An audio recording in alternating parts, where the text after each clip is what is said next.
Hello guys! Hello! Para to sa lahat ng Taurus. Taurus, welcome dito sa aking channel, Kapalaran 888. Welcome. Alamin natin ang money, career, financial reading for the month of May 2025, Taurus. This is general reading, so pwede kang makaresonate, gamitin mo yung intuition. So kung bago ka sa channel ko, huwag mong kakalimutan na mag-like and share, mag-subscribe, and pakipress ang notification bell button para updated ka sa mga videos na ina-upload ko. Okay, Capricorn and Taurus. Nakikita ko, if you're in a relationship with Capricorn, Taurus, possible na resonated ka sa kanya na reading sa Capricorn. But, if, for example, Taurus ka na gusto mong iwasan yung Capricorn in terms of money, kailangan mo makinig dito sa reading mo. Okay? And Taurus, yung money natin is connected siya sa spiritual. Sinasabi ng tarot na spiritual, yung spiritual world, katabi niyan is yung financial. Diba? So, dito sinasabi ng bara sa'yo na if ever lang, Taurus, na you're having so much regrets regarding money, diba? Financial, business, or any sources of income. Sinasabi ng bara sa'yo na palaging ito yung lumalabas sa'yo, diba? Kung mapapansin mo, palaging patience, huwag mag-alala, huwag manghihinayang sa mga efforts, parang ganun.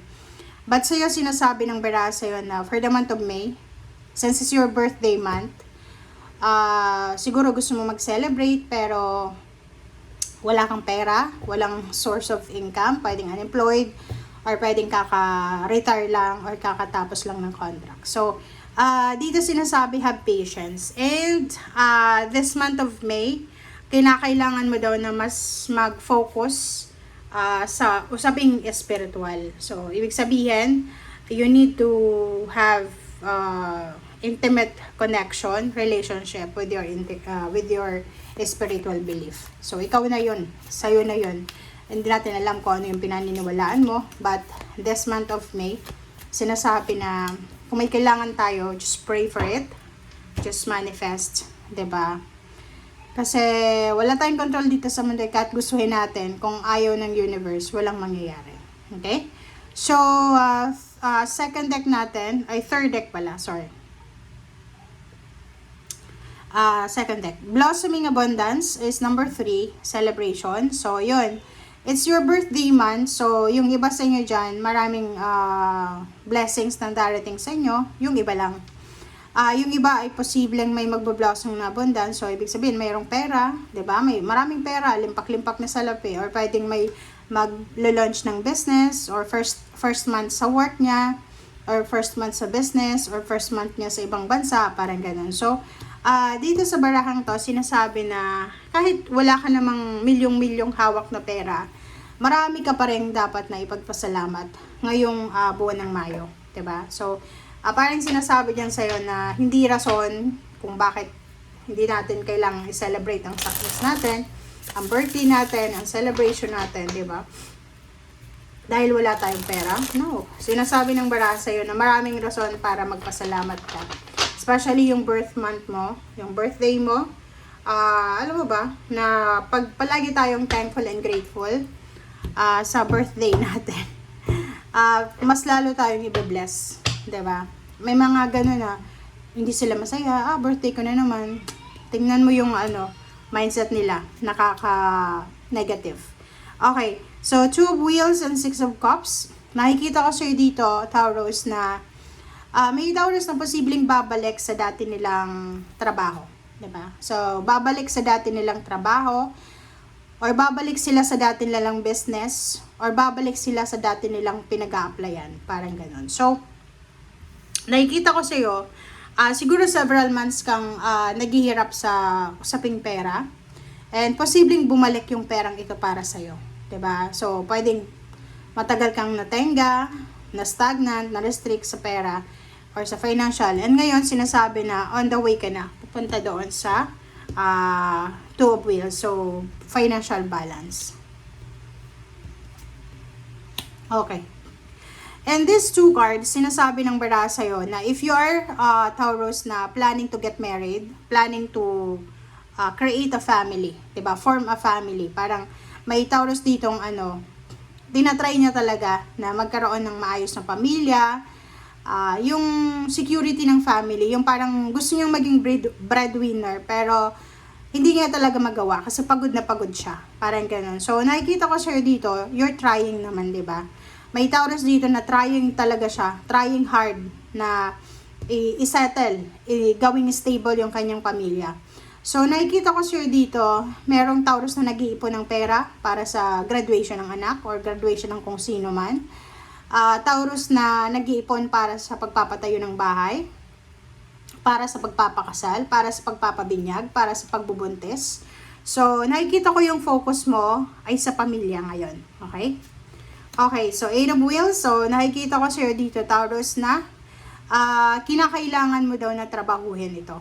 Okay, so if you have a job or source of income, sinasabi ng bara sa'yo na if in case napapagod ka na sa mga ginagawa mong sakripisyo, magpahinga ka. Okay? Kasi importante din ikaw Hindi naman lahat puro pamilya, hindi naman lahat puro obligasyon. Kailangan mo rin magpahinga. Kasi kung makikita mo dito, sobra-sobra ka ng busy, sobra-sobra kang abala, sobra-sobrang pagod na pagod ka na. Okay, Two of Swords and then the Emperor. So yun, dito sinasabi, meron dito na Taurus na pwedeng siya, self-employed or pwedeng unemployed siya. Merong mga capabilities siya sa buhay na pwedeng umasenso, like maging CEO, maging administrator, maging boss, maging manager, supervisor. But meron siyang may nag-hold back sa kanya. Yung parang alam niya na kaya niya, alam niya na may kakayahan siya, alam niya na may experience siya, alam niya na may dokumento siya, pero nahihirapan siyang mag-desisyon. Yung parang nahihirapan siya na i-pursue talaga to. Okay? So, pahikawan sa comment section if you are resonated. So, next two cards natin is the Ten of Wheels and then the Star. Sinasabi ng barahan na meron ditong Taurus na kung talagang gugustuhin mo na makuha yung financial fulfillment, yung finish line ng financial mo, yung parang completion ba, talagang makukuha mo siya. And yung the Star dito, sinasabi na yung mga pangarap mo sa buhay, wag mong kumbaga i-let go yan. Kasi part of your life yan 'di ba? Na parang halimbawa kung ano yung sinimulan mo, kailangan mong tapusin. Parang ganon. Okay. 'Di ba? So, dito sinasabi Taurus ang barahan na just keep on going, be patient. Kasi, meron ditong contract na posibleng i-offer sa'yo. Pwedeng contract signing ito na mangyayari this month of May na pwedeng magdadala sa'yo ng financial balance and financial freedom. Last card natin is Chariot, 'di ba? So, ang nakikita ko sa'yo, isa sa mga possibilities dito na pwedeng makatulong sa'yo in terms of money is traveling, relocation. So, kung nasa probinsya ka ngayon or nasaan ka man na lugar, kung gusto mo talagang mabago yung takbo ng financial mo, this month of May, ay right timing ito, right month para sa'yo. Maybe end of May, right time ito para mag-relocate ka, hanapin mo yung trabaho na alam mo na para sa'yo, parang ganon. And sinasabi ng bara sa'yo na be free, 'di ba?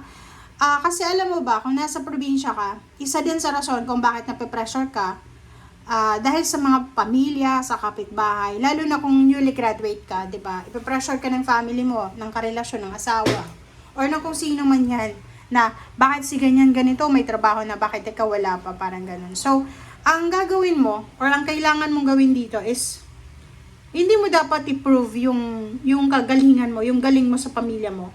Kailangan mong hanapin kung saan ka nababagay, 'di ba?